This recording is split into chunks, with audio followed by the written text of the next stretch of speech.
Warning. This podcast may contain spoilers from whatever TV show or movie is mentioned. Please listen at your own discretion. Welcome to Viewers Anonymous. Yo, what's going on? I am Scoots Bronson. And I am S. Foster. That's right. And you tuned into another episode of the Viewers Anonymous podcast, where we give you our very own reviews and takes of movies and TV straight out of Hollywood. What's going on with you, my guy? Man, just trying to make it out here in this world, man. You know how it be. Literally got my ass kicked today. Yeah. But it'd be like that. It'd be like that, man. We have our days, you know what I'm saying, when it comes to this delivery lane. But man, I'm all right though, man. Trying to make it, man. How you feeling? Everything good with you? Man, I'm feeling good, but I also got my ass kicked today, brother. I went from the suburbs to the hood. And one thing about delivering food in the hood is that you're not gonna get a lot of tips. You're gonna make your money, but you're not gonna get a lot of tips, and you're gonna get a whole lot of attitude. So yeah, that's what I dealt with all day. But also on the other hand, man, I'm excited. You know what I'm saying? My birthday is Saturday, so I can't wait, man. I'll be turning 35. You know what I'm saying? I'm getting younger by the day, brother. Hey, that's a great way to look at it, man. Absolutely. Great way to look at it, man. Absolutely. You know what I'm saying? Happy early birthday. You know what I'm saying? We was game planning before for the pod about the second pod of the week. But you know what I'm saying? Either way, man, y'all people, y'all get the pod when y'all get the pod, man. No, for sure. We still bring it to you regardless. Oh yeah, definitely. But we got so much in the archives though, so it's, you know what I mean? We almost hitting 300, man. We getting there, boy. But, I mean, we pushing there fast. I think this might be like 290 or I think this might be like 292, I think. Yeah. It's low 290s for sure. Yeah, so yeah, like we pushing up on 300 episodes, people. Man, can you imagine the fact that, man, we watched maybe around every episode ain't been, you know what I'm saying, a movie or a specific TV show. So we probably watched around like over 200 and let's just even it out. 250. We've watched over 250 movies and television shows. But the crazy, that's a fucking lot, bro. Hey, we do this shit, and then the crazy part is like even like episodes where, for instance, like movies of '99, like we talked about like, I don't know, like fucking 30, 40 movies. Absolutely. You know what I'm saying? Just in the year of 1999. So yeah, it's been a lot of movie TV watching, you know what I'm saying? Appreciation episodes, people that we singled out. We came around this all kind of shit, bro. That's what I'm saying. Like it's definitely a lot, man. It's a lot. But it's fun. I was telling I was gonna go into a little detail a little later, but I was talking to my son, my youngest son, and I was just telling him like, one thing that's great about this podcast, if you was anonymous, is the fact of like I have appreciated movies like ever since I was telling him like since I was like your age. Yeah. And I was like, but I never really had anybody to go like in depth like with the movie. You know what I'm saying? So like to me, this shit is phenomenal to me to be able to do some shit like this, because there's been so many things that I've seen over the years and how many things that I have enjoyed, and to be able to come on the podcast and put it on wax, and actually, I guess the best part about it is not just being able to share it with you, but to be able to have listeners to be able to listen to it, and maybe they like, what, oh, I thought the same thing, or no, I was thinking this, or whatever the case may be. So that's the one cool thing about what I'm saying, doing this podcast. Yeah, man, that's the that's the best part, man. You know what I'm saying? Being able to reach out to people who not only, you know what I'm saying, have the same opinions that you do, but those who don't have the same opinions that you do. And then, you know what I'm saying, you get to have that back and forth, man. I never thought ever in my life I'd be debating movies and TV like I do sports, but within these past few years, I definitely have talked about a whole bunch of shit, man. Also, I just want to let y'all know, I know it's a few people out there listening. People have tried to revoke my black card because I've never seen the 5 heartbeats, and I just seen The Color Purple. So just to let y'all know, it's Man, out here, man. man, that's the funny thing about that. Like, they'll put up like little list of like it'll be like 25 to 30 Black films. Yeah, It'll be like name how many you've seen. right. Don't get me wrong. If it's like 30, a lot of the times I probably seen like 27 of them. You know what I mean? Depending But on it's what, still it's still a few that I haven't seen. You know yeah. what I'm saying? Like Look, they get on me heavy though for that shit, like because I'm assuming everybody has seen Five Heartbeats, and everybody, but you know what? I couldn't recite anything from it. I'm pretty sure I've seen bits and pieces of it. I've never seen it, and I can recite shit from it. But what I'm saying is, like, it's not like that's a movie to where it's like I'm pretty sure, like, I was probably sitting with my dad or my mom or some shit like that, and I probably, you know what I mean, I probably wasn't really like paying attention. You know what I mean? Okay. Like I've been around the TV. Put it this way, I've been around the TV where the Five Heartbeats was on. Okay, let's put it that way. I've never seen this movie. Like, I've never seen the beginning of it. I've never seen the end of it. I've seen clips and I've heard people recite like the nights like this. I wish the shit like that. Like, ain't nobody looking for you, Flash. Like shit like that. I know the references, but I've never seen the shit a day in my life. See, I don't know no references. Yeah, I don't know none of that shit. Like, and for people who listen to this podcast religiously, know like, oh, you like this motherfucker can tell you a whole movie, and you know what I mean. I can't tell you shit about the Five Heartbeats. That's what I'm saying. But it's the same thing with Color Purple. Like, you know what I'm saying?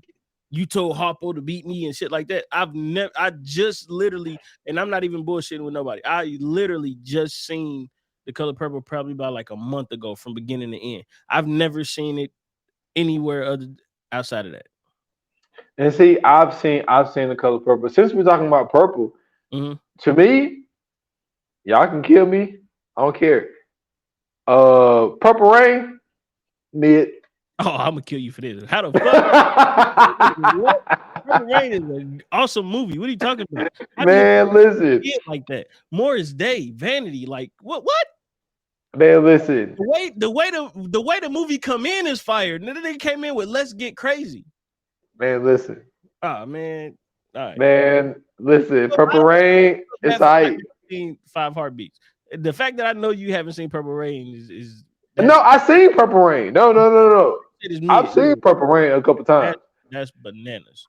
But it's just like, all right, if I never see it again, I'm good. Have you ever seen Michael Jackson's Moonwalker? Moonwalker. Is that the one that got smooth, the whole like fucking 20-minute smooth criminal video? It got like movie videos and shit. And it's a movie, but it got like a whole bunch of videos and shit. I probably have. Yeah. I probably have. Little kids in it. Yes, I've seen that. Yeah, I seen that shit too. But yeah, like outside of that, bro, like nah, I ain't never. It's a lot of shit I ain't never seen for sure. For instance, Godfathers. Never watched the whole Godfather movie all the way through in my life. Okay, now me being who I am, obviously you know I've seen the Godfathers. Never watched the whole Godfather movie through all the way in my life. But I will say this: I've watched Casablanca all the way through. Never watched Godfather all the way through. Like I've always said, I go 2, 1, 3. And people always say the third one is slept on. They was like, you have to go back and watch it because it's better than you think it is. And I've always thought it was all right. But I mean, I've even went to the point where I watched the new joint they did on Griselda Blanca. I fucking love it. That is the hardest dope name of anybody, man. Griselda Blanca. That shit is so hard. But they had what's her name? Kathleen Zeta-Jones play her. So I even watched that shit. Yeah. Now the movie was trash. but I even watched it because it's just like, yo, they talking about Griselda Blanca, like, you know what I'm saying? She's the godfather. She's the godfather. The godmother of cocaine. Like, come on, man. So I even watched that shit. Yeah. But yeah, I mean, listen, I feel you. I was talking to my sister the other day and she was telling me she tried to watch The Godfather. She's like, I can't get into it. With women, I get that, right? Like, I get that. Like, but with dudes, you know, like niggas used to put that shit on, bro. I used to just get up and leave. Like this shit. Y'all killing the whole environment playing this shit. it take for it's like a play, bro. It take forever to get into anything. You know, Yeah. I mean, I know the characters and shit, you know what I'm saying? Don Corleone, you know what I'm saying? Michael and all them. Like, I know the characters and all that shit. But like, as far as just like sitting down and watching it, bro, you'd have to staple my fucking hands to the watch that whole shit, bro. I'm never ever sitting and watching a fucking full movie. That's fucking hilarious. No, don't get me wrong. Like I was telling my sister, I was like, when it comes to Casino and Godfather and shit like that, Casino was my that's shit. different. So yeah, I said, but the Godfather, that you really gotta be into this Italian mob shit. Like if you're not really into that shit, you're not really gonna fuck with the Godfather shit. Well, see, I fuck with a Bronx Tale. You know, so I thought a Bronx Tale was a good movie. What's the other one? Not Godfather. There's another one. Carlito's Way. Oh no, yeah, Carlito. I fuck with the first one. The second one is trash. They tried though. What's the? It's another one, bro. With Kevin Costner. The Untouchables. Yeah, the Untouchables. That was on Al Capone. Yeah, that was good. And you know what movie? We talked about this a while ago, but you know what movie is actually pretty good? That's like a mobbish type movie, Dillinger with Johnny Depp. Fire. You know, I haven't seen that, but I did watch this Johnny Depp, Al Pacino. What the fuck? Donnie, is it Donnie Brasco? What the fuck that shit? Donnie Brasco? Is that what it's called? Yeah.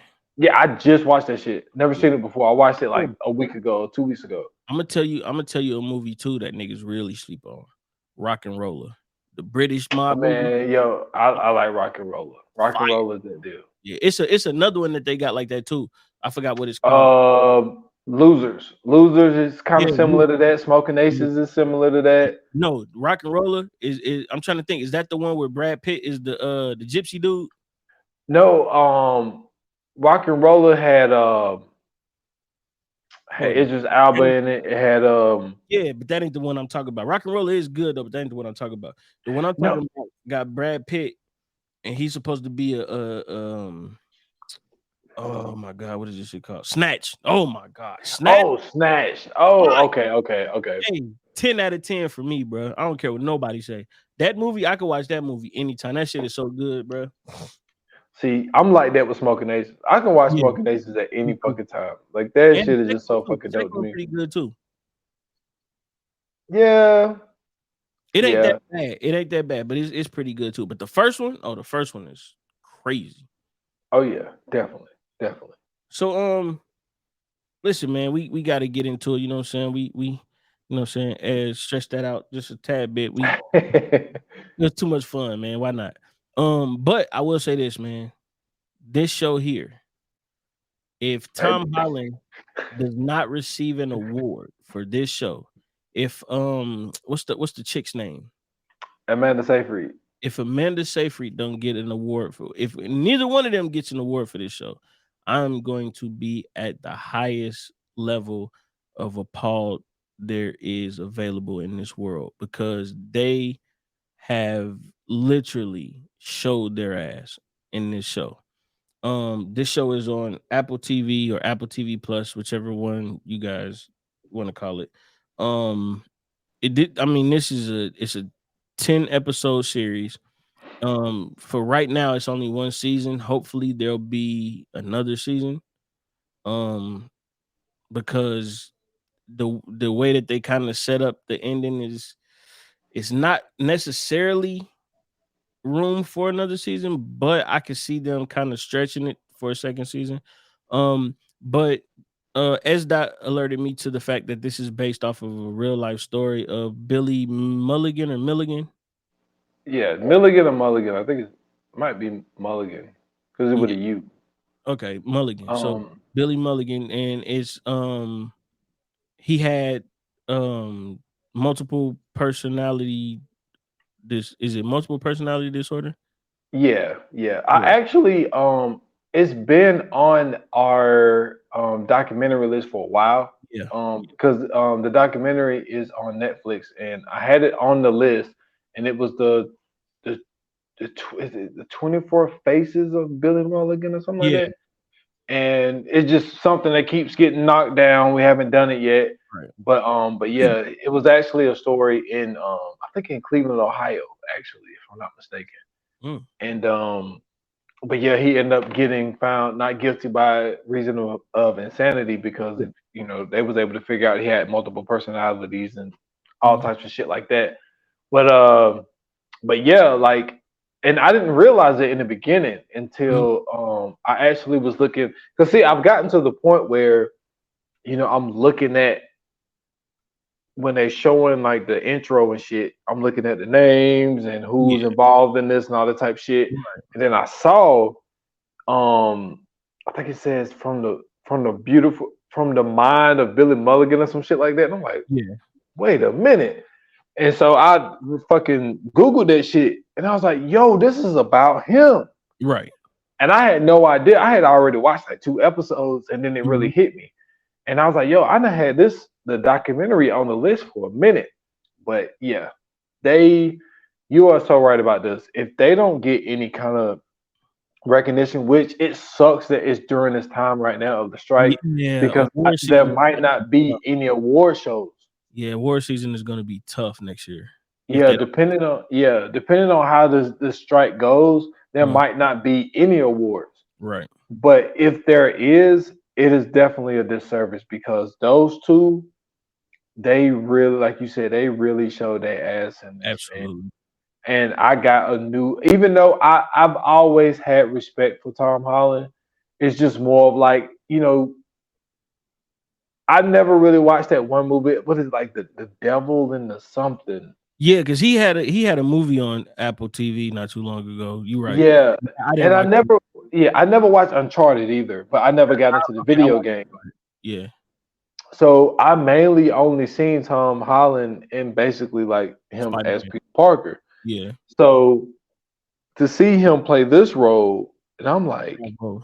yo, like this motherfucker's he's good. Like he's really, really good. Yeah. And to hear what happened to him, well, nothing happened to him, but you had brought it up where they said that he had to take a break because he was like, yo, this role took so much out of me, and I got so into it and Yeah. disconnected from the world. Well, like I have to take a break from acting Well, see because that's the thing, bro. Like, well, for the first and foremost, for the people who don't know what we're talking about, if you haven't read the title, if you're listening to this, we're talking about The Crowded Room on Apple TV, by the way. But the thing about it is that we hear about like all of these method actors who go Mhm, through the same thing. We heard about how Jared Leto was, saying trying to get into the role for the Joker. Rest in peace, Heath Ledger. Same thing. mhm. You know what I'm saying? The way he, had to get into his role for the Joker.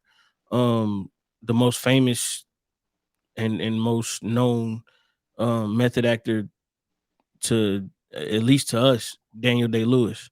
You know what I'm saying? Like he gets busy. You know what I'm saying? Like I don't even know what Daniel Day-Lewis sound like in real life because every time I see him, he's literally involved in the character. And so I think when you get that deep and you put that much work into it, you have to kind of take a break because if you don't, like that may become your personality. You know what I'm saying? Like that may become who you end up being. Like I feel like you take maybe some character traits from that and end up incorporating them into your own personality, which you know what I'm saying, it may be some shit that you don't like. Yeah, and when you said that, and you're right, you're completely right. He is like the most famous method actor. But when you said that, I thought that you was gonna say the most famous situation was Jim Carrey with Andy Kaufman. Mm, You know what I'm saying? I forgot Like all about that. yeah, like he was fucked up for a while I mean, after being some Andy some Kaufman. people say to this day that the reason Yeah, that he has had the reactions and the interviews and stuff that he had is because of that role. I mean, yeah, shit, look at Terrence Howard. Terrence Howard was on some shit where that motherfucker talking about different the flower of life and all this other shit. Like, what role was that motherfucker possibly playing? I don't mean to laugh. But But yeah, like like Tom Holland got so into this role, and Yeah. even now I don't know anything personal, but just the bigger Amanda Seyfried, like anytime I've seen Amanda Seyfried, like she's always played like I've never seen her in a role like this. She's been in victim roles. Like she's usually been in like horrors or like some type Yeah, of drama shit where she's the victim. This one, yeah, like a headstrong person. She, you know what I'm saying, moving forward. She about her business, intelligent, you know what I'm saying? Like she's really playing, and especially in this time period too, she's playing somebody who you may not be used to around this certain time period. and yeah, this is very true. And then the weird thing is, okay, perfect example. So like a beauty pageant and shit Yeah. like that, right? Like we Mhm. see the girls and be like, okay, like they're cute or whatever, but it'd be like because it's a pageant, they have like so much makeup on. It'd be like, yeah, but like you don't even really like look all that good because you got so much makeup on. Right. And it's like I never thought Amanda Seyfried was like, like one of like the prettiest girls in Hollywood and all this type of shit like that. Mhm. But in this role, I don't know why. I don't know if it's because they was Energy. like we want that too. But I Mhm. think it was like we want you to look 70s, 80s. Yeah. So, It fit. we're not gonna give you the best makeup and you gotta have that certain type of hairdo and all types of shit like that. Yeah. This is the prettiest I've ever seen her. I was like, yo, like to me, she stood off the screen for me. I was like, yo, like this is the best I've ever seen her. Absolutely. And It like, fits who she is though, like, or at least it fits her look. yes, because Yeah. I think that she usually wear like a little bit too much makeup for some of the roles that she normally play. She be like But pink like, and white. yeah, that's exactly. And like, she didn't look that way this time. Right. But I do have, even though she did really good in Chloe, Mhm. the character that she played in Chloe was a little bit more distraught. Like she was very disturbed. You know what I'm saying? She was obsessive. You know what I mean? All this type of shit. Hey, bro. And then I don't mean to cut you off, but am I tripping? Or didn't she play in The Village? Wasn't she no, in The Village with the M. Night Shyamalan movie? I don't I don't remember her in the village. Are you sure? Um, I swear she was in The Village. She was the character in the main character in The Village. um, I'm not seeing the village on her IMDb. Let me look, bro. Cause I swear, Um, bro. Oh, never mind, never mind, never mind, never mind. Okay, okay. it was Bryce Dallas Howard. Oh, okay. But Now I know why they kept that goddamn Little Red Riding Hood cloak on her. She was toting around that package, boy. but I'm telling you, that's one of the most slept on motherfuckers, boy. Dallas Bryce When you told me Howard, they had boy. this CGI her ass out, I was like, yo. Yo, Check Amanda Seyfried, bro. Amanda Seyfried. I'm tripping. yeah. But okay, yeah, because I was okay, yeah. Let me get back on track. Yeah, for sure. But no, like honestly, like I've seen Amanda in some stuff. Mhm. She's not a bad actress Right. by any point, but like she completely did her job in this shit, man. Like, Mhm. and the story is so dope, and the way that Apple did this, man. I Mhm. see why you've been on this train for as long as you have been, They got some shit on there, man. For man. sure. But They are putting together some work. yeah, and I'm gonna say this right now. It's we August. This might be the best show I've seen all year, So in my opinion. For me, before we continue, let's get into this real quick. okay. Danny, do you know why you're here? I have these blank spots. Sometimes I think that night marked me. Everything that came afterwards.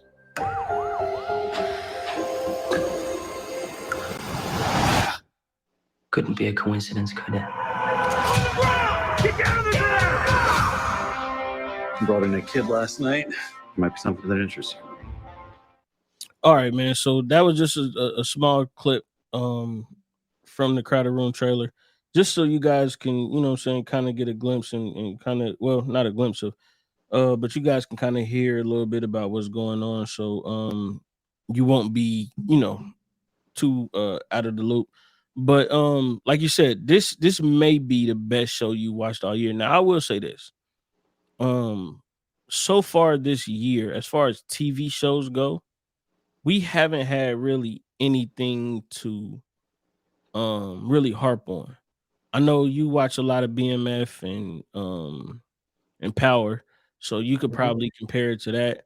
You know, Snowfall came out this year, so we could probably compare it to that, but there hasn't really been another show that I can think of, because like Black Mirror, the season that Black Mirror just had, it hasn't been up to par with the previous work that they've had. I'm trying to think of anything new that has come out that we can really I kind of. mean, you got into, what is it, Death and Love? Is that what it's called? Love and Death? Yeah, Love and Death was good. But I think it was more so the fact of the actors. You know, Jesse Plemons, he does a great job with acting. The Ocean Sister, she does a great job. So I think it was more so acting, because the story was cool, but it was like a lot of episodes they dragged it. Especially like looking back, they did a lot of dragging. But as far as like shows that have been like, soon as you watch it, it's a hit. I don't know, man. Maybe Hijack could probably get in that lane. Hijack's been pretty good. Yeah. I did watch oh, what is that, man? Freak. With Rashida Jones and Silo. Silo was good. Silo was real good. Especially as far as the sci-fi lane goes, Silo was good. And I was looking for Severance to come back, because I felt like if Severance came back, then all of this shit would be finished. Because I think Severance is the best thing that Apple TV has put out. But as far as that platform goes, like Hello Tomorrow was good. Silo was good. C is amazing. That's one of the best shows that they have on there. Ted Lasso, of course, that's a great show.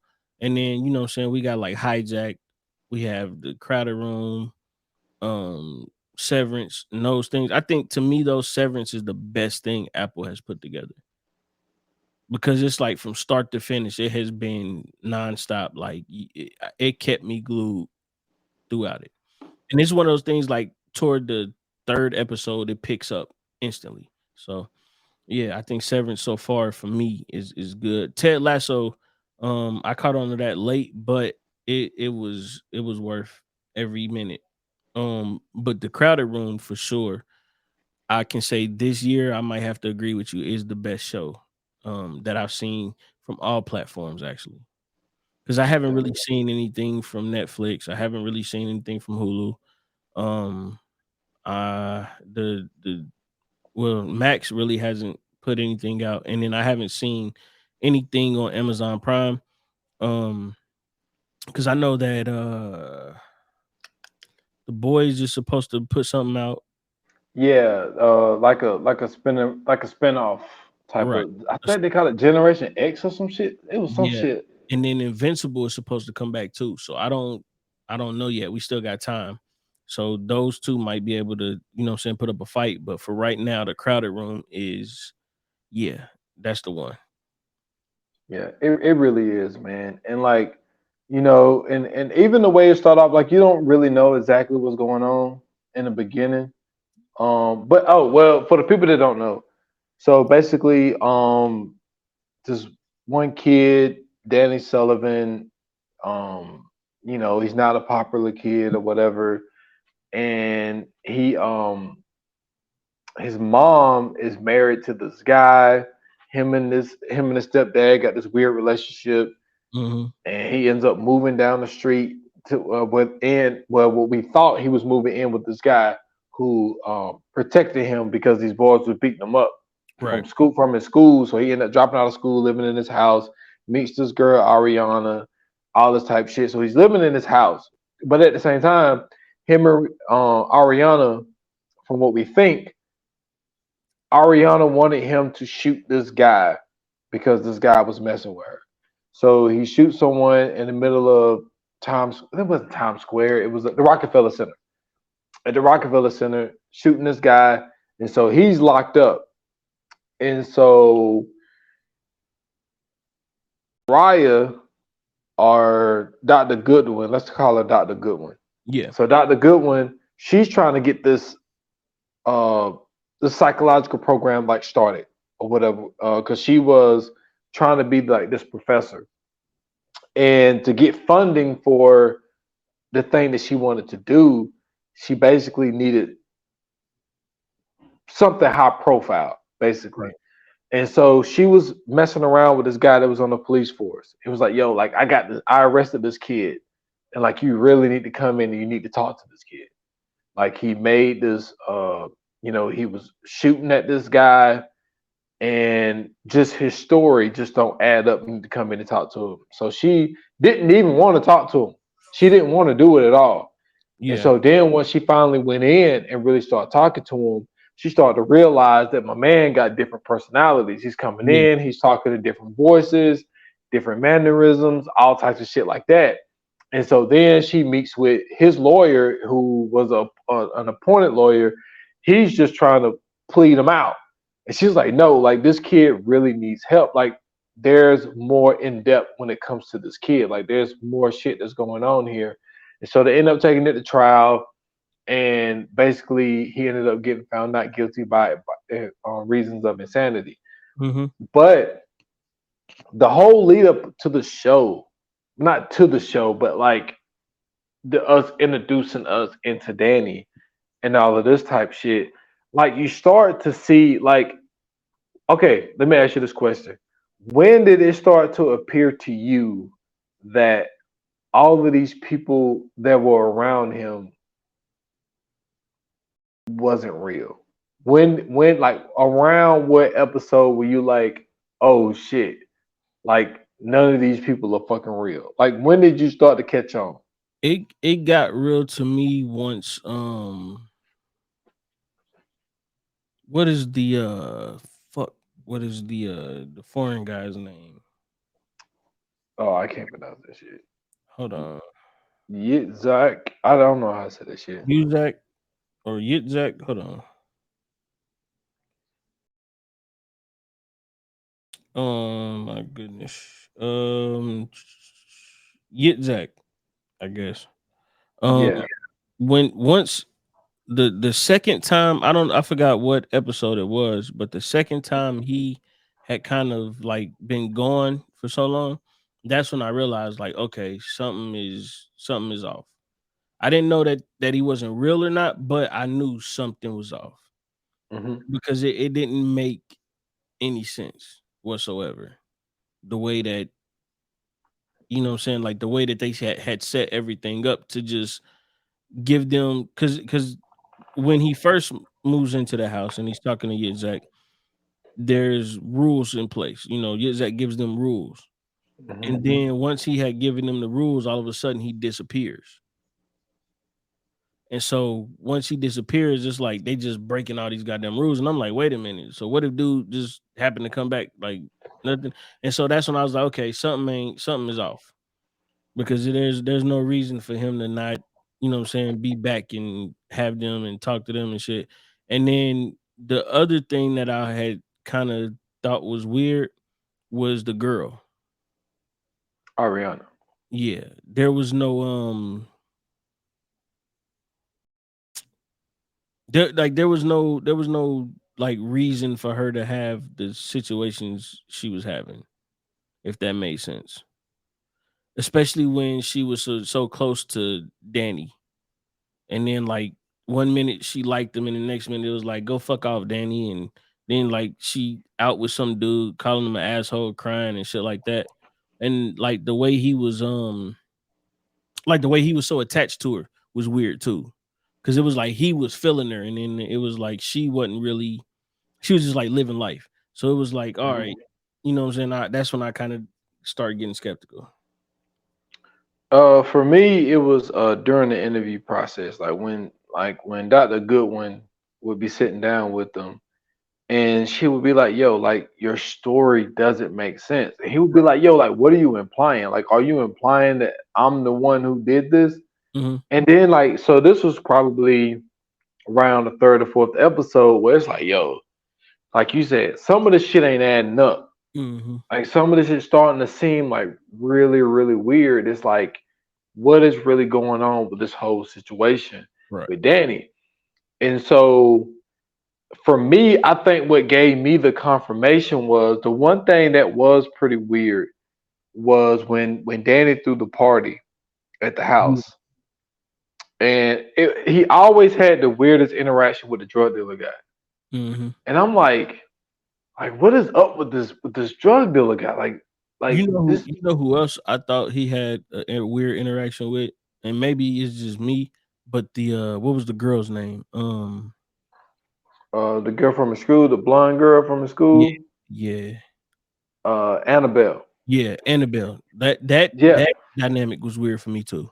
yeah, and that's what I'm talking about. So the scene where the one drug dealer guy showed up and he was like shooting, Yeah. and so then like it showed us Danny like hiding or whatever, and then Uzak come out of nowhere and fucking Mhm. start beating the shit out of the dude, and Well, then he grabbed Danny into the dark, and once yeah, that happened, that's when, for me at least, that's when they kind of confirmed, oh, this is one of his personalities, because the way it happened was like, first and foremost, we never seen Yitzhak at home.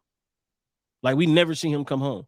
And so for that to happen, and then he just out of the blue just snatched this motherfucker, and then he comes out, and then Danny is just sitting there. It's like, so where the fuck did Danny go? true.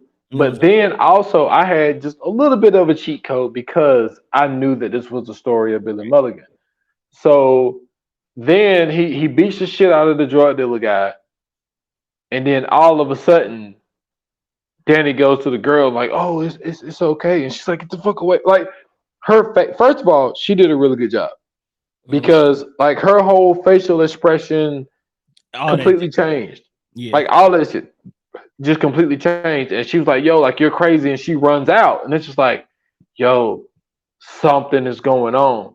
yeah, And because I it wouldn't make sense for her to react to Danny that way, especially when we exactly, see Yitzhak doing everything.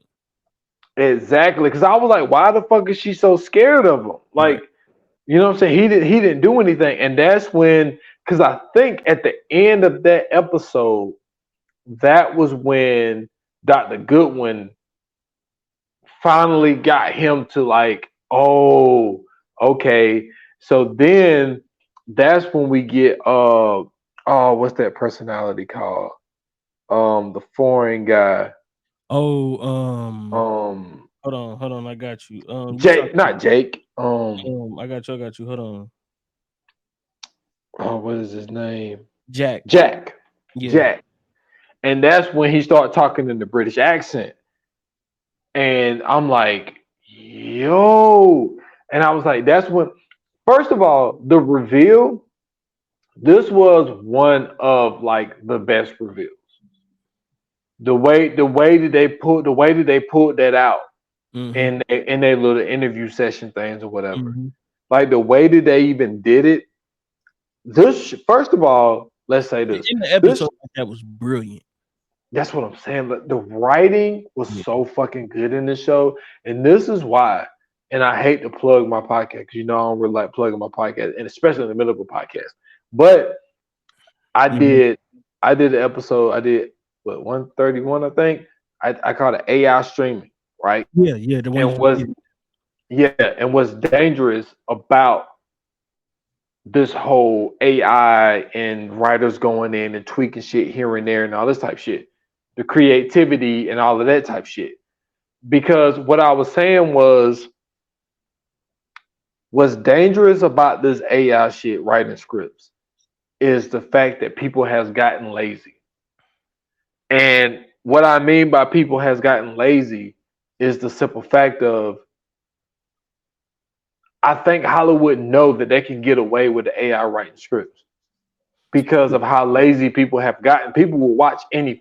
It has been proven that people will watch shit that's Oh, for isn't sure. written well. But see, this So is the thing though, and this is the only thing that I feel like they can have both if they really just pay the people, just pay them, because this is the thing, right? So you have a room full of writers. Well, with AI, you don't have to have a room full of writers. You only need 2 or 3 writers. Well, if you pay them what they asking, then not only can you create more content because you're only paying 2 or 3 people to do it, then you know what I'm saying? This is how many projects can you get done within this time? So you can literally bust people over the head, content, and you can still have something in the tuck. You know what I'm saying? Just in case something don't go right. I mean, this it's true. It's true. And but what I was saying was I think that it's dangerous for the simple fact of how lazy people has gotten Mhm. and how people are willing to take in mediocre content. Man, I wish you And would have watched. I'm sorry to cut you off again, though, but I wish you would have watched the Killer Robots doc on Netflix. oh yeah, I haven't had a chance to watch it yet. That would have been perfect for that episode, man. Yeah, I'm gonna have to go back. I'm gonna have to put that add it to the list. Yeah. But a show like this, like the creativity of how they put this shit together, I just don't think an AI could do that. Right? Right. You could pick up on, like I mentioned on that podcast, you could take people's mannerisms and tendencies that they put into writing, and yeah, you can upload all that shit into a computer and it can spit you out a script. It wouldn't have lined up the way that this show lined up. Exactly. And that's why the people are important in this scenario. Exactly. For sure. Exactly. That's why we need the people. Mhm. And the way that they was able to put this show together, the way that they was able to reveal it to us, the way that they showed Dr. Goodwin, speaking to the lawyer guy and was like, yo, like going to stand and like, yo, I am going to reveal to him. And she was like, this is something that's very dangerous to do in this field is to tell him, yo, you have different personalities. Absolutely. And because what she realized was it was hard for her to talk to quote unquote Danny. Mm-hmm. So she had to work through all of these different personalities. And then once she got the Danny, figured out who Danny was, and tell Danny, you have all of these different personalities. Yeah. And like that episode was so fucking dope. Yeah. I just don't think a computer could generate that shit, man. And also what I think though is that the way that they showed the multiple personalities, right? Mm-hmm. But the 3 that they focused on, I think because you had people in there with feelings and emotions and experiences, it was easy to use those 3 because technically you have all of these characters that we see. It's kind of more like, to me, in a way, I kind of read that as like not necessarily his personalities, but more so his feelings. Even though it's established that they are personalities, but I felt like those are his feelings, right? I felt like Yitzhak was like his anger, and then you had Jack, who was his arrogance, and then you had Ariana as his emotional side, right? His lighter side. And then you had damaged at the same time. exactly. And then you had I forgot what the one dude that do magic.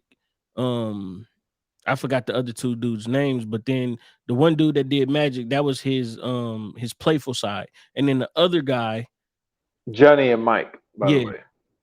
I forgot which one did magic, but whichever one did magic, I felt like that was his playful side, and then or his sense of humor, and then the other guy was his confidence or his arrogance.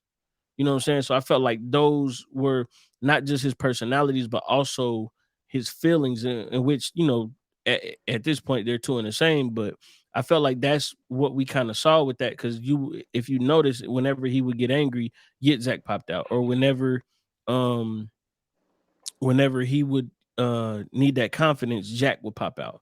Or you know what I'm saying, when he felt vulnerable, which is the word I'm actually looking for, because like you said, damage and everything else, when he was vulnerable, that was Ariana. And then you know what I'm saying, when he was arrogant and cocky and brash, that was, you know what I'm saying, I forget which one, but then when he was playful and you know what I'm saying, making jokes, it was the dude that did magic. So I think that they all had those similar, I mean, those significant traits about them that kind of brought out who he was in that moment.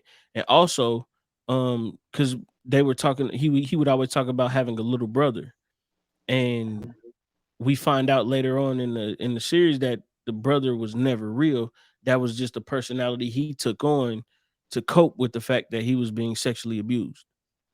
Mhm. And so when they talk about how his brother dies, his brother doesn't die. It's just that's the personality he had to kill off to shed the trauma of that abuse, even though that trauma ended up becoming all of these other personalities in the end. So I thought that was a very interesting way um that was put, and I think that can only be put in by, you know what I'm saying, human experience and human involvement. I don't think an AI, and of course I agree with you, but I don't think an AI can, you know what I'm saying, give you that complex um of a blueprint, you know what I'm saying, to write with. And I 100% completely agree with you on that. And to be able to, create this other boy in his mind to be able to cope with that. And I was thinking about this today because I told you I do this type shit in my head. Like Yeah. I kind of mentally prepare like for podcasts when I be working and all types of shit like that. And I was thinking about this today, and I was just thinking like for like the bitch made dudes who the crazy part was the very first person was his own fucking father. When he was 4 years old, she Mhm. had to leave his biological father because she seen that he was, which she didn't admit until the season finale, Right. that she realized that he was starting to sexual abuse him. So she was like, I got far away from him as I possibly could. Right. And what made me feel bad for her, even though I couldn't feel too bad for her because she let him down in the worst moment, the Yeah. very worst moment to let him down. I was so mad at her because I love Emmy Rossum. Okay, she will forever be Fiona to me.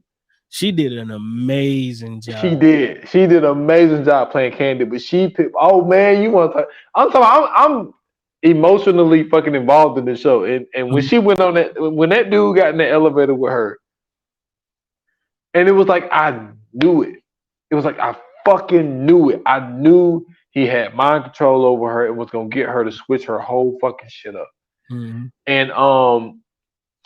And but just to piggyback on that, I had ended up posting the clip. You had said that you had saw it. Yeah.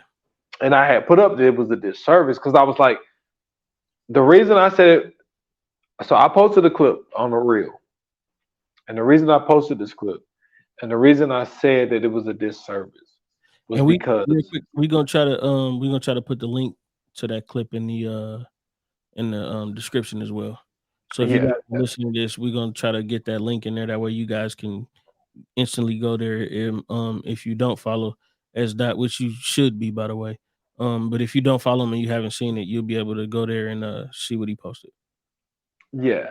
And appreciate that. But it was definitely like, I think it is a disservice to stay in either a relationship or a marriage for the wrong reasons. There are people who stay in relationships for either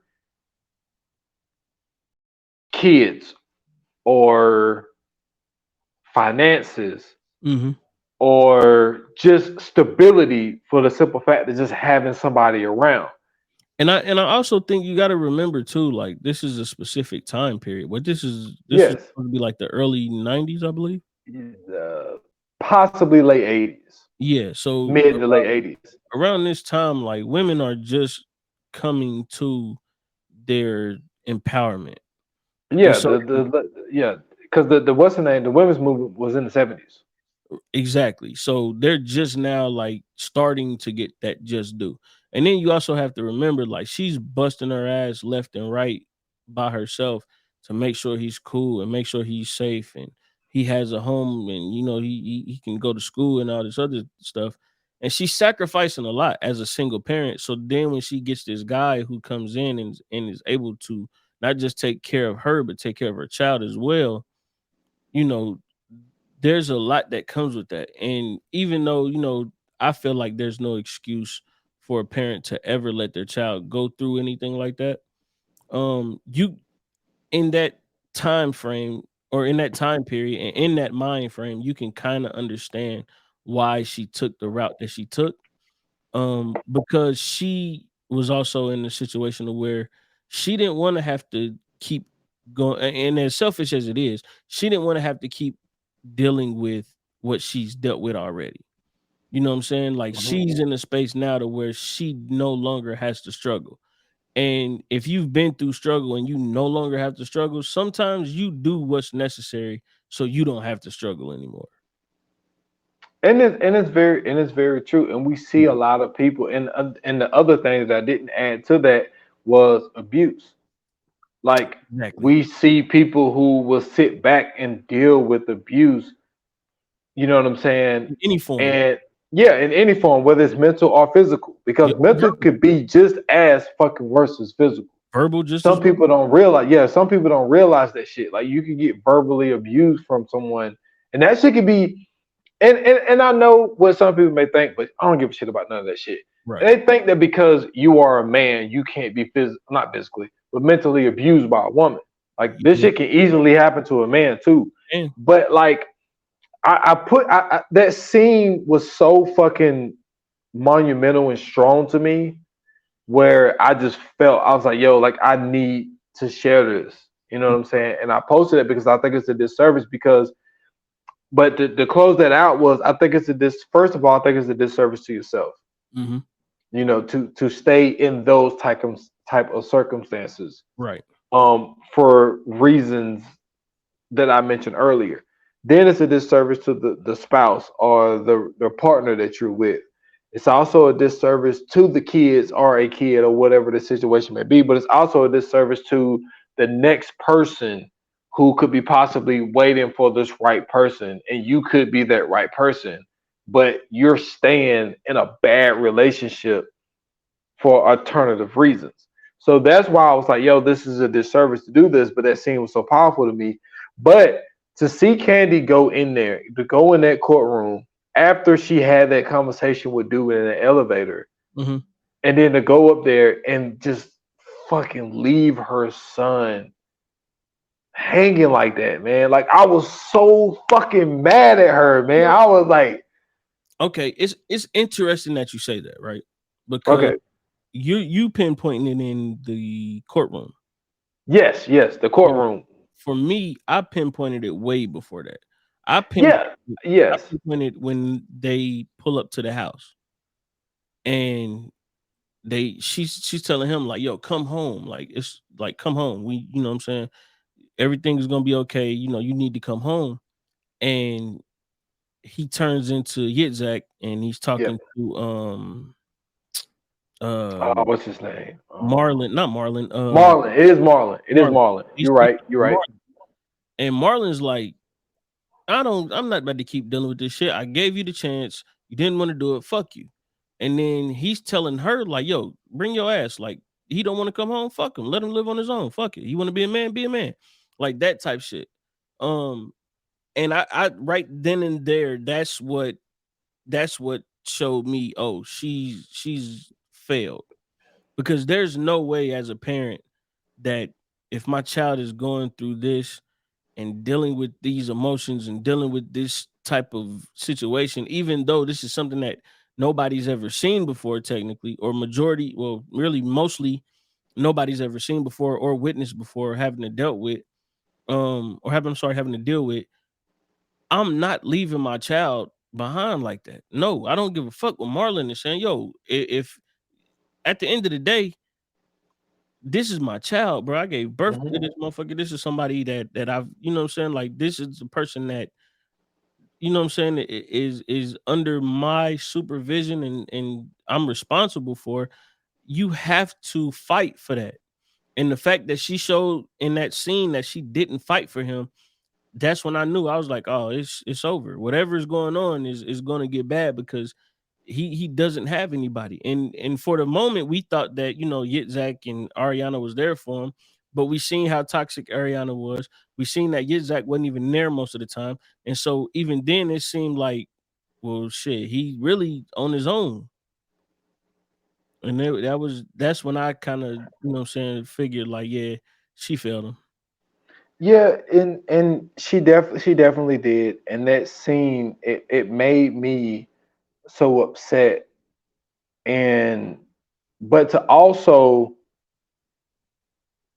when Candy and Dr. Goodwin was talking in the restaurant, and she was like, grief or guilt, which one can you bear? Mm-hmm. So we thinking like, oh, she's gonna go in there and she's, you know what I'm saying, she's gonna say what need to be said, but he ran into her in the, in the elevator, and then she went up there and told the lie. But to fast forward back to the season finale, when she was like, when I was talking about bitch made dudes. So Right. his father, she seen around 4 years old. The father was fucking with him, so she got far Mhm. away from him. Marlon came in and she was like, "Yo, I was looking for somebody who was strong, who look over the family, blase blase." And she was like, "There is no way that I end up running into someone that's exactly like your father and would do the same fucking shit." But she was so caught up in not wanting to be alone again I to think where it was the being alone part. I think it was the fact that she finally had help.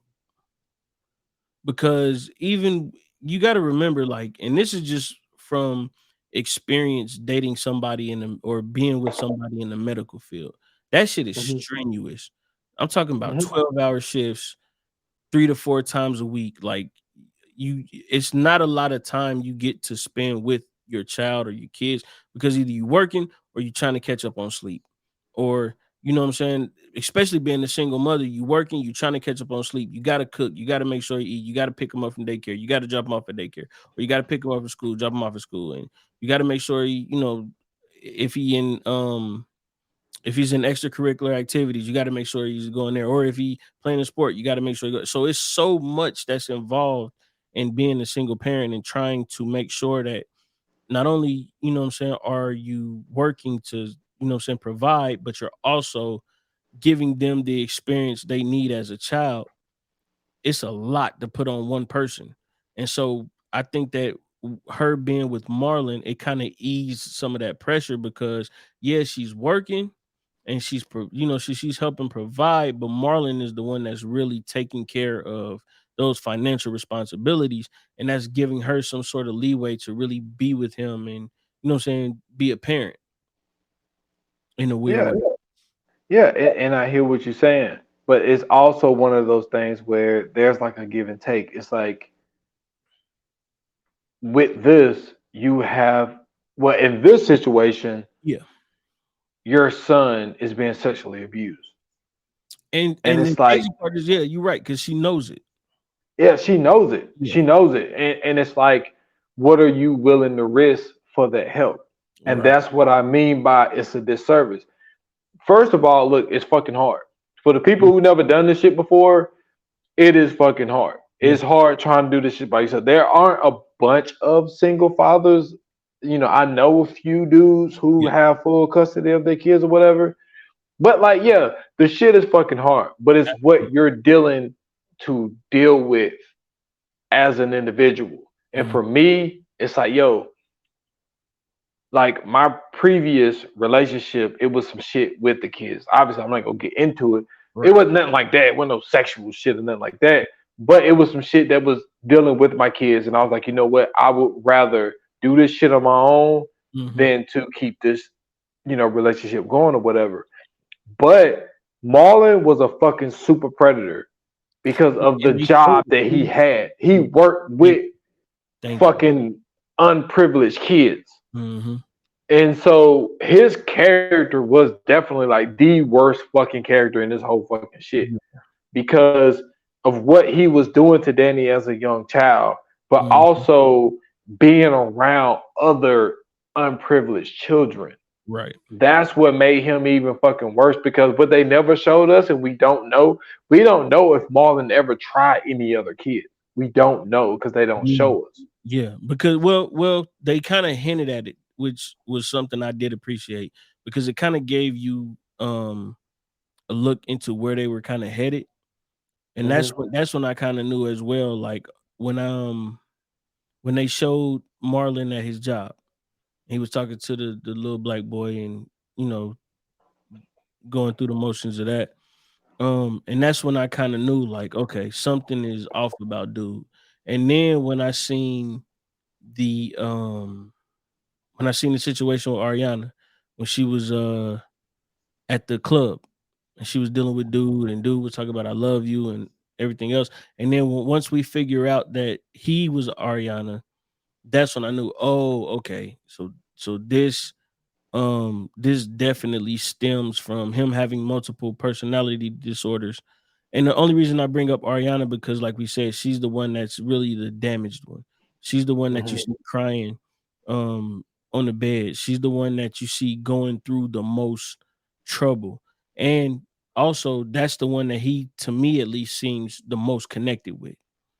And Yeah, it makes sense though. yeah, that's what I'm saying. And seeing that, um, I was like, okay, this is bigger than him having multiple personality disorders. And that's when I started to realize, okay, so his little brother is not a real person. His little brother is whoever he imagined that person to be in the moment that was supposedly saving him from that abuse. And to piggyback off of that, like the Jerome character was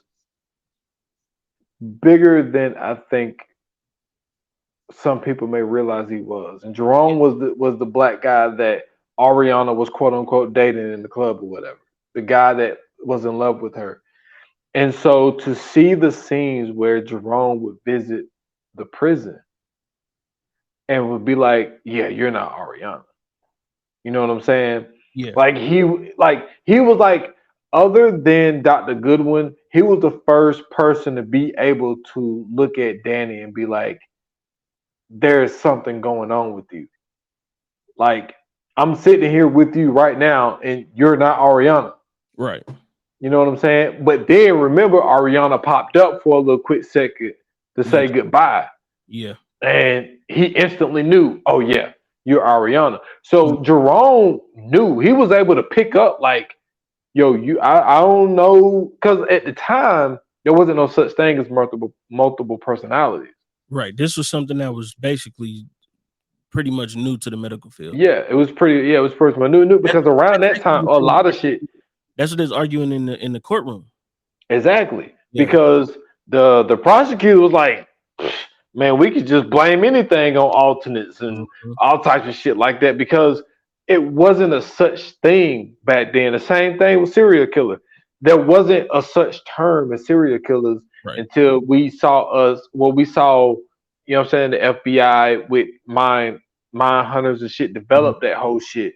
But before then, we looked at that shit like, what do you mean serial killer? Like it wasn't a such thing. So multiple personalities wasn't a thing.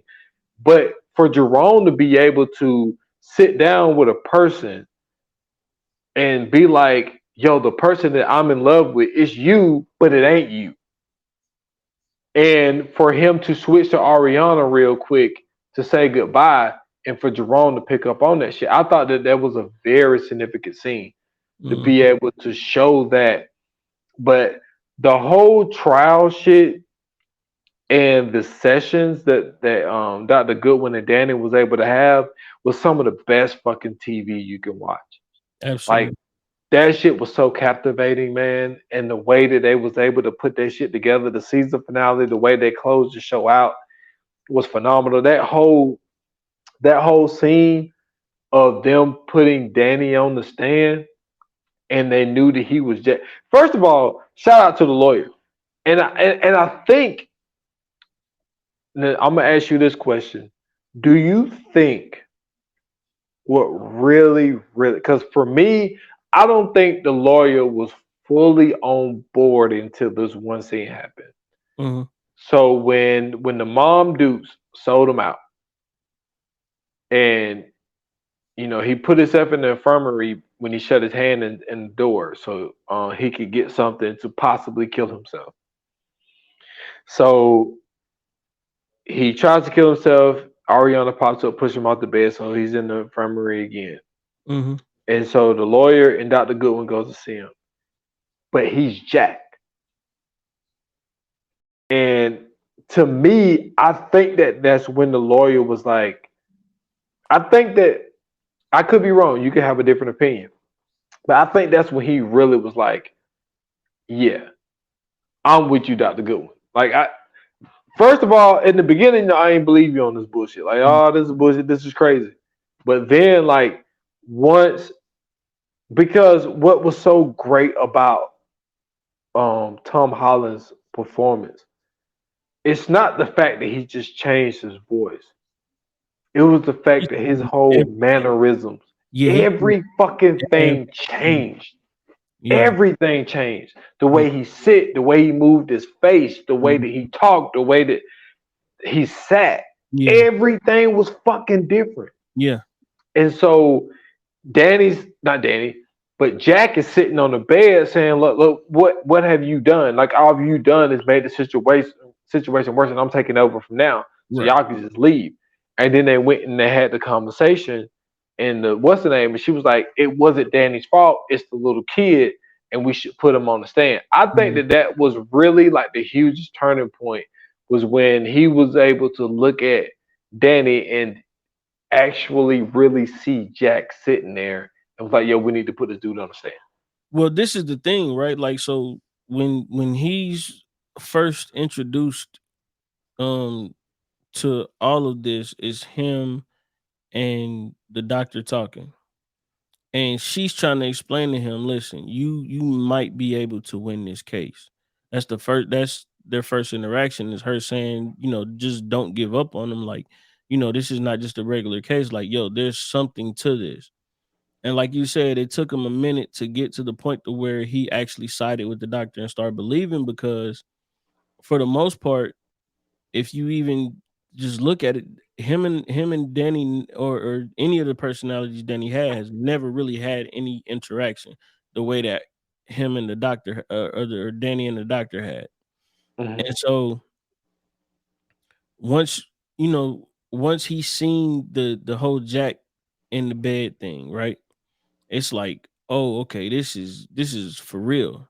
I think that's what really brought him to it. Like, oh, this is real. This is not just some dude playing the game. This is something that's really causing it, because even in the I guess you would have called it like a litigation or something with the judge, and he was talking to the judge, and Danny was like, yo, nothing is wrong or whatever.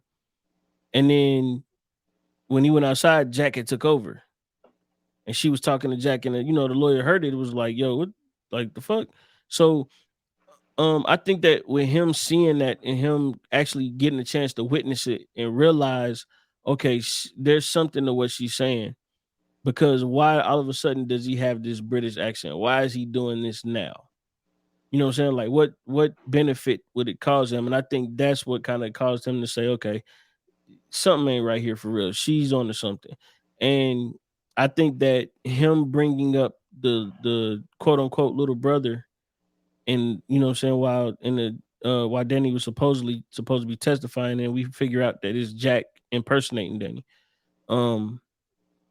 But when we see, what I'm saying, the reaction that he got with the brother, Jack didn't know shit about that for real. You know what I'm saying? And he was so stunned because it was such a powerful thing, not because the little brother, but because this is something that really happened to Danny. And this is really, and I think this is one of the most powerful scenes in this show is because what I took it as is not just the fact that he's so caught up on the brother, it's the fact that this is the source of the trauma. Because if throughout this whole show, every time they bring up the little brother, Danny either don't want to talk about it or he skip over it. Yeah, and it was actually a twin. It wasn't a little brother. It was actually a twin. Like, Well, yeah, but that's what I'm saying. But he yeah, never. So I just called him the little brother because of the, you know what I'm saying, the situation. But yeah, you're right, it's the twin. But because of that, we never hear about this person. Like every time something comes up, it's either skipped over or, you know what I'm saying, distracted from something, you know what I'm saying, or going to something else. And so when Jack's on the stand and Jack is like, well, this, you know, he's starting to talk about it, but then it's like, oh, you know what I'm saying? Because Danny don't talk about this. yeah, Danny's like, let's talk about something else. That's his reaction. We've seen this all throughout the show. And so when Jack starts talking about it, I think that's when it starts to kick in, and the lawyer is really looking at it like, oh yeah, this ain't Danny. There ain't no way this is Danny, because Danny don't talk about this. And once again, that's the source of, to me, I feel like the multiple personalities and the trauma that's going on.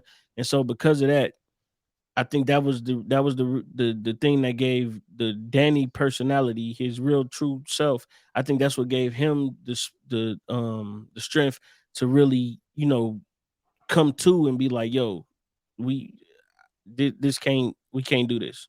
You know what I'm saying? Like I think that's what helped him kind of overpower the Jack personality too.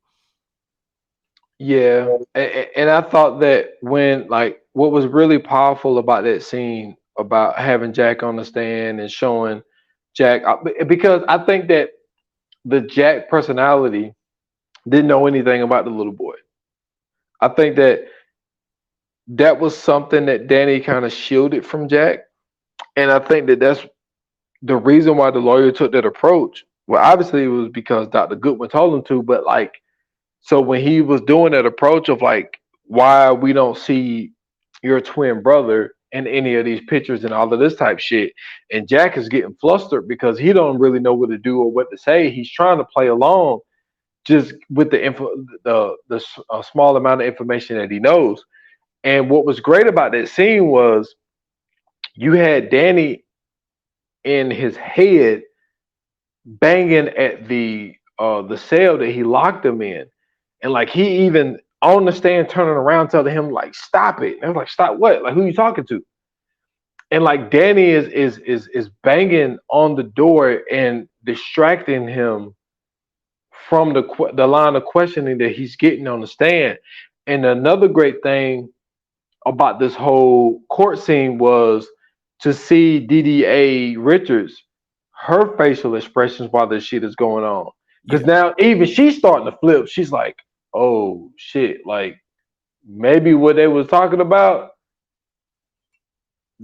because the performance that Tom Holland was giving in that moment was brilliant. It was some of the best fucking shit I've seen this year. Yeah, it was brilliant. And even the DDA was like, because what we did not see, she didn't do a cross examine. Mm-hmm. It was only the lawyer, and then we went to the verdict. Because I think she knew right then and there, oh yeah, maybe these motherfuckers is right. And even when he was on the stand, he was saying some shit about, you know, I know what I did and I know it was wrong, but I was trying to protect my mom. Right. You know what I'm saying? By saying that he was sexually abusing me, but he also was abusing my mom too. But what she was also in the jury was able to realize was maybe, first of all, this shit is not an act. But right. Second of all, he was trying to do this to protect himself and his mother. Mm-hmm. So I gotta say it again. That performance, like, this was one of the best season finales I've seen. Absolutely. Like, they closed this shit out. This is actually, like you said, man, this is really one of the best shows that I've seen, because of the fact that it's such a build up to this great finale. And the like it's a cliffhanger or two in here, but for the most Mhm. part, like a lot of this shit ain't cliffhanger. This shit is like bam, bam, bam, bam. Like it's hitting you every time this comes on. So it's not like, you know what I'm saying, like this happens and then it's like, oh shit, we gotta wait, you know what I'm saying, until next week to figure out what's going on. It's really just like, yo, at this point, you so invested in it that every episode is really worth its weight. No Mhm. matter what's going on, what's happening, it all has something to do with the story. It all ties in somehow, some way. I mean, like they really pieced this together very well. So yeah, you are right. I mean, a finale like this, it ain't too many of them, but I think just the whole season in general is like that. Mhm. Completely agree, man. Completely Yeah. agree with you. So I guess we can get into the Fire Flames. Yes, sir. Let's do it. Yoga fire. Yoga flame.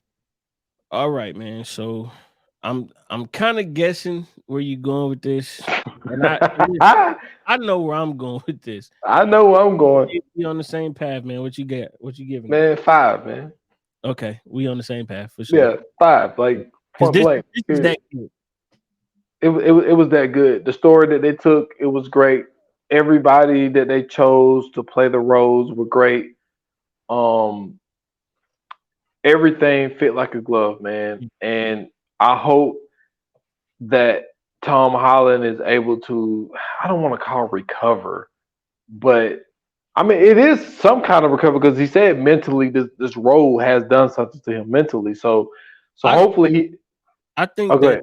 I think that once I think that once he gets back into that MCU phase, that it's going to, I mean, kind of pick back up. But this is one thing I am interested in, and I'm gonna wait till you fully finish before I get into this. But Mhm. there's another Spider-Man movie supposedly supposed to be coming out, or something dealing with Spider-Man coming out, and I'm interested to see if this role has something to do with that. But I'll finish later. Go ahead. Okay. But no, I just think that and then look, I mean I don't follow everything she does, but I personally haven't seen Emmy Rossum since she played Fiona.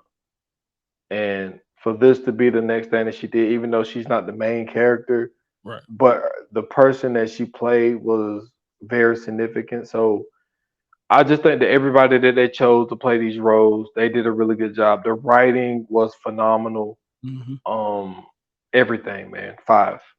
It Yeah. was just a 5, man. Great, great by everybody. A perfectly well-rounded show. That's what I was trying to say. I'm gonna agree with you 100%. I think that the casting was perfect. Because you don't have. I think that a show like this would suffer if it had too many stars in it. Mhm. And I think that having the people that they have in it with the star power that Tom Holland brings to it, also with the experience and star power that Amanda Seyfried brings into it, that it's enough. You know what I'm saying? It's enough to gain your attention, but it's also enough to spotlight the other actors and actresses. Well, I'm not gonna say actresses because I just like to bundle them all in. So it's enough to spotlight all of the actors um in this show, and to give them, you know what I'm saying, their proper due, and to show you just how well of a job that they've been doing. And so not only, like I said, do I think that Amanda Seyfried and Tom Holland should win awards, but I think even if either one of them won an award, it would, you know what I'm saying, for this project, it would, you know what I'm saying, be just desserts at this point because they definitely deserve this. Um but not only that, the writing staff and the camera people, I mean, just everything about this show, it comes together well. The way that it's shot, the way that it is written, you know what I'm saying? The just the suspense, the, you know what I'm saying, the comedy, the action of it all. Like it's a little bit of everything mixed into this. And the fact that they, you know what I'm saying, brought it together the way that they did, I mean, like they pieced it up like a puzzle. Like I said, every episode has something to do with what's going on. There's not one episode to where you looking at this and you like, what the fuck does this have to do with the show? No, everything has something to do with it. And even if you in that moment look at it like, what does this have to do with it? It ties in at the end. And so I definitely appreciate that because it takes a lot to put that together, especially with some of the stuff that we've watched, you know what I'm saying, like in the past, to where it's like this shit had nothing to do with nothing. Like this shouldn't have even been in the show. So the fact that they were able to keep that all together, I'm definitely agreeing and giving it a 5 as well. That's what's up. Same page today. For sure, for sure. All right, man. Let's do it, man. Let's get into the coming soon. Yes, sir. Coming soon to own on video and DVD. All right, man. So the next episode, we are covering a movie called Serial Mom. I don't really. This is on you on this one. I know you told me earlier, like it's about this lady. It's like a comedy and stuff like that. But you can give a better detailed description. Yes. Look, for the ones that know, yo, listen, Serial Mom is, you know what I'm saying, one of those movies from the 90s, man, because the 90s was really a wild time, man, when you go back and watch the movies from it. But like it is a very hilarious movie, man, to see this suburbs blonde white lady that's just, when somebody do her wrong or piss her off, she just go kill them motherfuckers and go back to life and go cook dinner and like it ain't nothing wrong. You know what I mean? It's just so funny to see, and then to see a young Ricky Lake is hilarious. To see like a teenage Ricky Lake is so funny. Yeah. But because Ricky Lake plays her daughter, and it's so funny. But nah, it's just one of those movies, man. It's way lighter than what we did today. But personally, from your personality, from the things that we've done, I think you're really gonna enjoy this movie, man. Yeah. You're gonna get some laughs. It's gonna be some shit. I mean, cause like I said earlier, it's on some shit where it's like a motherfucker like cut her off in traffic, and she be like, "Oh, okay," and she will follow that motherfucker, kill him, and then just go home, cook dinner, and hey, how was y'all day? Like ain't nothing wrong, you know what I mean? And the shit is just mad hilarious. So it's gonna be fun doing Serial Mom, man. For sure, man. I can't wait to watch it, man. It'll be my first time, so I'm definitely excited. However, though, you brought up about the 90s. That is true, because we when we covered Don't Tell Mom the Babysitter's Dead, that's only some shit that could happen in the 90s. The fact that the babysitter dies and then like they just go along with the shit like nothing happened. That's some 90s shit for sure. They dropped that bitch off in the trunk. Yeah, that shit is crazy. That was fucking, and then took her car like didn't shit happen. Ain't nothing happened, yo. That's funny as fuck. Yeah, and then the wild shit about it all is they matured through the process. Like this motherfucker went and got a job and everything. They used up all the petty cash and shit. All kind of wild shit happened. Used the house to throw a party out. It's wild shit. The son learned how to cook and shit. I'm like, hold on, bro. And this was only like a week-long vacation that all of this maturation happens, which is even wilder. Yes. Yeah, just dial in, man. Make sure y'all tuned in for the next episode. As usual, you know we're gonna bring y'all as much as we can. But if you enjoyed the Crowded Room, if you didn't enjoy the Crowded Room, or if you too thought that the other two guys and the personalities were pointless and they could have just kept Utic, Jack, and Ariana like I did, hit us up. Let us know on socials. On Instagram and Twitter at View Anon Pod, on Facebook at VA Pod Watch Group. You can follow us in our community on Twitter where we talk about movies and TV every day. Just hit us up on Twitter. Tell us to add you in. You got it. And then also, if you're following the podcast, make sure you subscribe as well. We have episodes on the way. We just talked about it, you know what I'm saying, in our pre-pro. So we got some stuff coming to you. Get ready, man. It's starting to heat up. We got some exciting things coming you guys' way if you are subscribed to the podcast. So make sure you do that. It's only $2.99 a month. You don't want to miss out. And if you'd like to follow me, you can hit me up on Twitter at Scoots Bronson. I have a link tree in my bio. You can find me everywhere else there. And y'all can find me at s.foster8 on Instagram and on Twitter at 28 minutes or less pod. That is just on IG. Like I mentioned earlier in the podcast, check out the 28 minutes or less podcast. I dropped the episode 131, which is AI streaming, where I talk about how dangerous it could be if these actors and writers don't succeed at this whole thing. I think that the content that we will be getting for people like me and you who appreciate like the art and appreciate creativity and things like that, I think that shit will suffer if this shit takes over. So it was just one of those type of episodes. So go check that out on all major platforms. Absolutely, man. And before we leave out of here, I wanted to say, or I'm sorry, we want to say, rest in peace to Paul Rubens, aka Pee Wee Herman, and also Angus Cloud. Angus Cloud, Yeah, man. actor from Euphoria. They both passed recently. Well, this past week, we want to send our condolences and prayers up to their family and friends, and everybody that's been around them, work with them, and everything else. Personally, I'm not privy to Angus Cloud. You can speak more on that side because you know what I'm saying, you watch the show and everything. But as far as Pee Wee Herman goes, bro, like growing up, Pee Wee Herman was a legend.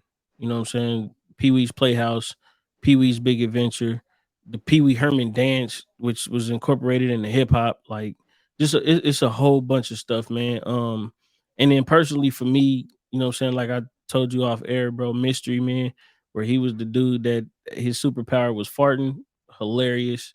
You know what I'm saying? You brought him up in Blow, which he did a hell of a job in Blow as well. And so Paul Rubens, man, he's been ingratiated into the culture and into our lives since hell we were kids. And so you know what I'm saying, to know that he had a 7-year battle with cancer, it kind of sucks, you know what I'm saying, to hear him go out like that, man. And you never want to hear anything about cancer. Nothing is good about that. So rest in peace to Paul Rubens and Angus Cloud, man. Definitely, man. And just to piggyback off what you said, Blow is a movie that we definitely got to do soon. That is a really, really, really great movie. But Angus Cloud, man, it sucks because you see, if you watch the 2 seasons of Euphoria, especially the second season, they zero in more on him.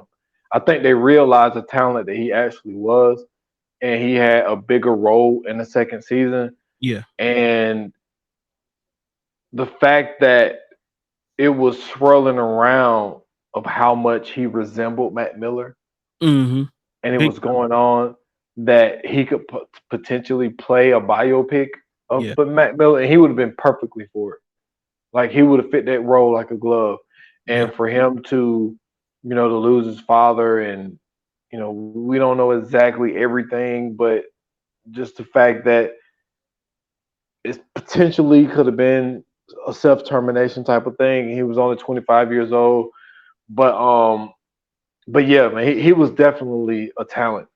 I will say that. Like other than Rue, which was played by Zendaya, he was I mean, don't get me wrong, Sydney Sweeney is the person that really took off from the show. Yeah. But we all know why. I mean, like, you look at her, it's like, okay, we get it. But Angus Cloud was really like the person who was really, really putting on the acting clinic, man. So so rest in peace to both of them, man. For sure, man. For sure. And listen, with that said, man, thank you guys for tuning in. Thank you guys for listening. And thank you guys for watching. Your support is greatly appreciated. And until the next episode, like they say in Hollywood, man, that's a wrap. Cut.